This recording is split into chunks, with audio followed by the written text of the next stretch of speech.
Nous continuons notre série sur l'observeur et l'observé. Je voudrais mettre l'accent ici sur le côté holographique du monde. Je vous dis souvent que le concepteur ne peut être dissocié de sa conception et vice-versa. Comme toi, tu ne peux être dissocié de tes parents biologiques. Ce qu'on va trouver, certaines propriétés qu'on va trouver dans ton sang, comment ils appellent ça, l'ADN il est unique, mais on va retrouver des choses que ton père a chez toi, que ta mère a chez toi et vice versa, parce que tu viens d'eux. Et ça peut pas être autrement. Si on ne retrouve rien de ton père en toi, ça veut dire que tu es le fils de quelqu'un d'autre. Vous voyez? En fait, comprenez ce principe. Ça va vous sortir de l'illusion de la séparation avec le tout. Vous n'êtes pas séparés, vous ne pouvez pas être séparés. Tu ne peux pas être séparé de l'autre que tu vois en face de toi. Donc je parle ici de ton semblable, je parle ici de tous les êtres humains qui existent. Tu ne peux pas être séparé. C'est l'illusion.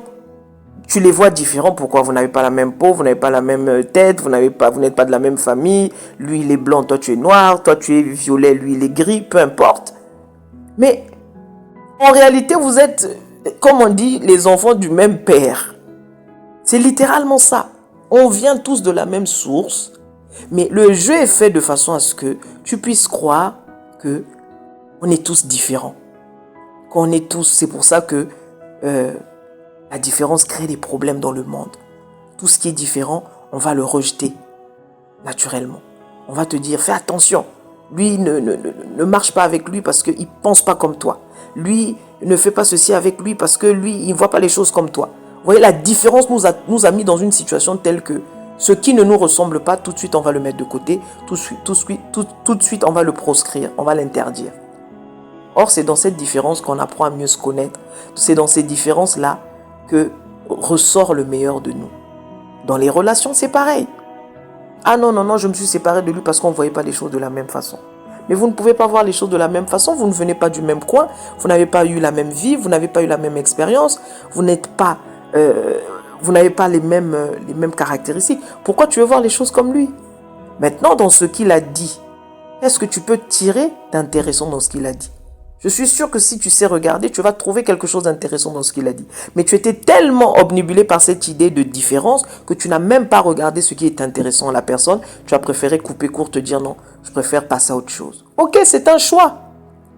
Mais après, ne te plains pas de ce que tu revives et revives encore toujours les mêmes choses. À un moment donné, tu dois te poser. Je voulais parler ici le côté holographique de notre monde. On le dit, pourtant, de façon naturelle. Tu plantes, tu sèmes une mangue, tu récoltes un manguier. Tu ne peux pas semer une mangue et récolter un avocatier. Possible. D'accord? Donc, ce que tu es en train de penser, c'est ce que tu vas voir. Mais ce que tu vois de façon physique, n'est qu'une projection. Le monde physique, en réalité, est une illusion. Le véritable monde, c'est le monde intérieur. Le véritable monde, parce que tu es un être spirituel, tu es un être divin. Tout existe dans le divin. Donc, je vais aller encore plus loin. Le divin, Dieu, l'existence, la source, est simplement en train de rêver qu'il n'est plus qui il était. Il est en train de rêver qu'il est ce qu'il n'est pas. C'est ça l'illusion de la vie. Et pareil, toi tu es en train de tu fais un rêve et où tu es en train de rêver que tu n'es plus Dieu, que tu es devenu ce que tu n'es pas. Donc c'est un rêve tout ça.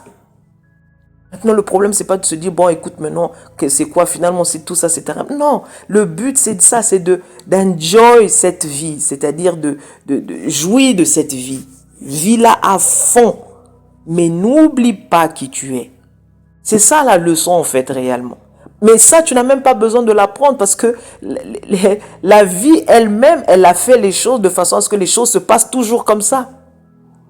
Tu vas aller, tu vas aller, tu vas aller, tu vas vivre toutes les expériences que tu vas vivre en pensant peut-être que tu es éternel dans ce monde physique. Et à un moment donné, paf, il y a des choses qui vont te rattraper en fait. Et là, c'est la douche froide, tu te dis, c'est ce qui fait dire les gens, vanité des vanités, rien n'est véritablement vrai. Tout ça, ce n'est qu'une illusion. Parce que à quoi ça sert? Je vais travailler dur, je vais faire ci, je vais faire ça, mais à la fin, je vais le laisser, je vais mourir. Voyez? En fait, tout a été fait de façon à ce que tu ne peux pas ne pas te rappeler qui tu es. C'est pas possible. L'illusion, c'est cette notion de séparation-là qu'on nous a mis, où on nous dit il faut attendre, il y aura un enfer qui va nous juger, les bons, les mauvais. Donc, c'est ici que tu dois préparer ta vie, tu dois être une bonne personne. Mais il y en a combien? Les fameuses bonnes personnes-là, vous en avez vu, vous, des bonnes personnes? Ou des personnes parfaites? Il y en a combien, en fait? Vous ne pouvez même pas les compter. Parce que tu es venu vivre ce que tu n'es pas pour te rappeler ce que tu es. Donc, c'est pour ça qu'on te dit que la perfection ici, elle n'existe pas. Des erreurs, tu en as fait, tu en feras encore.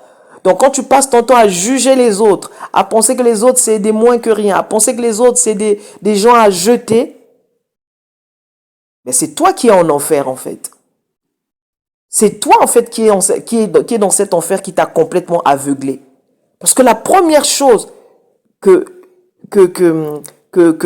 la première chose dont tu as conscience quand tu as conscience de qui tu es, de Dieu en toi, la première chose dont tu as conscience, c'est l'amour.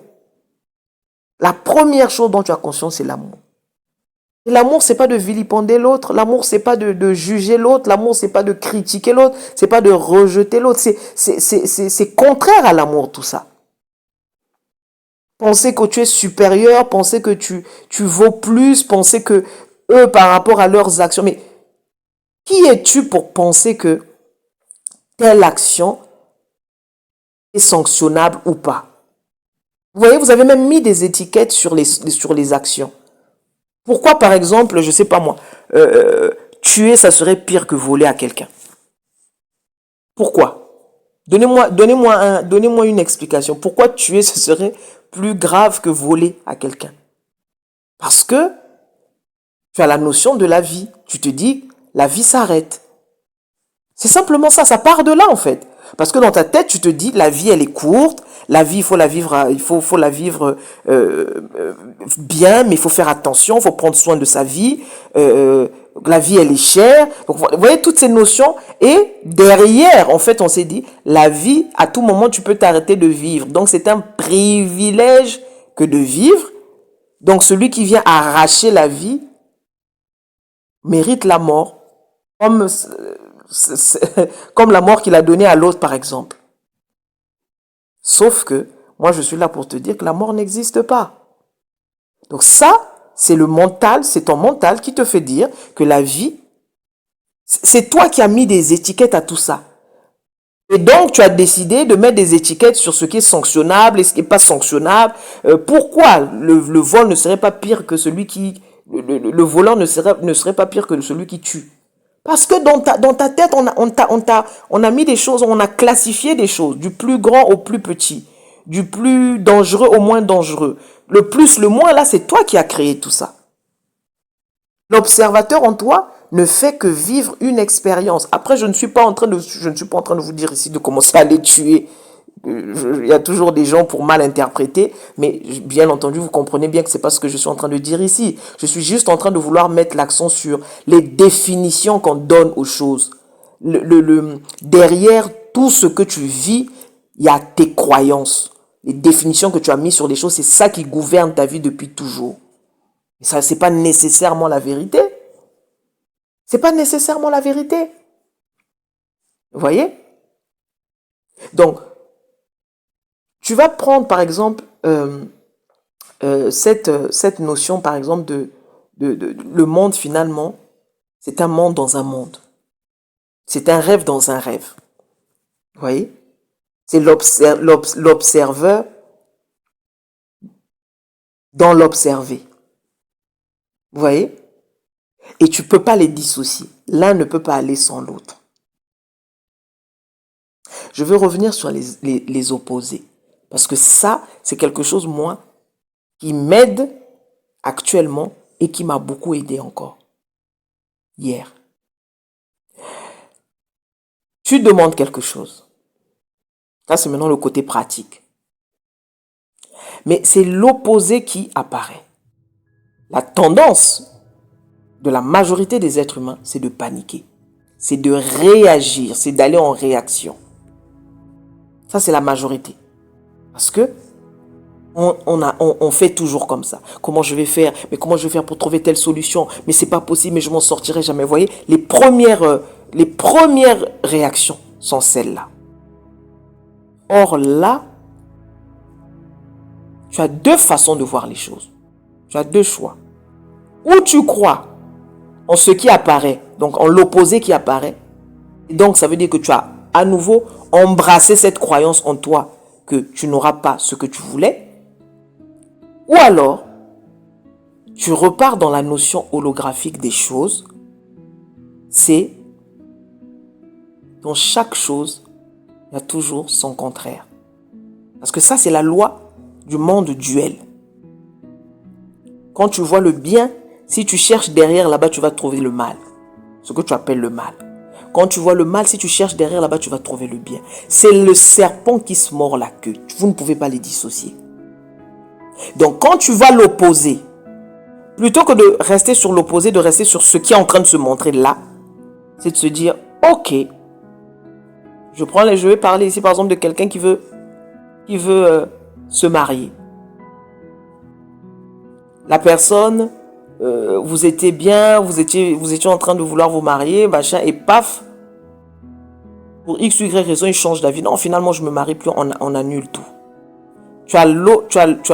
Si tu veux de ce mariage, véritablement, et si tu es convaincu que c'est avec cette personne que tu veux finir, tu as le choix de te dire, ok, plutôt que de chercher à analyser, mais qu'est-ce qu'il se passe, mais peut-être qu'il y a un diable qui l'a envoûté, peut-être que c'est sa famille qui ne veut pas, au lieu d'aller dans toutes ces choses qui relèvent encore simplement des croyances, dis-toi juste, ok, si il apparaît ici comme l'annulation du mariage, ou alors je le dis autrement, si ici je suis en face de annulation du mariage, ça veut dire que validation du mariage aussi existe.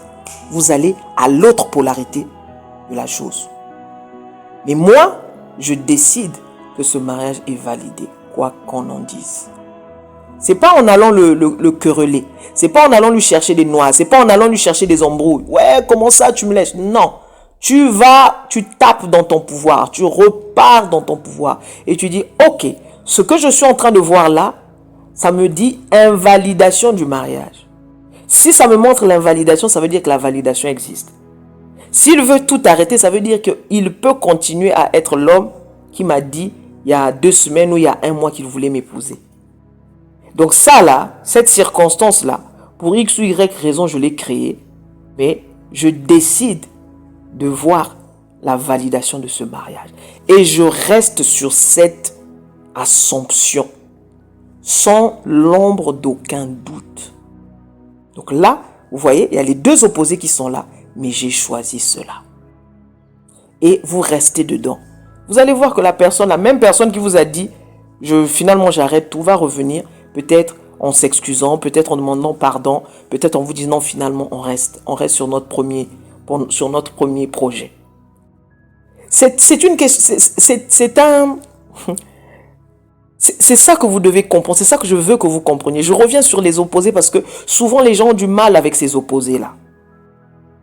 Souvent on a du mal quand les opposés interviennent, on panique. Or c'est là où tu dois reprendre ton pouvoir. C'est là où tu dois t'affirmer. C'est là où tu décides qui tu es. Rappelle-toi, tu es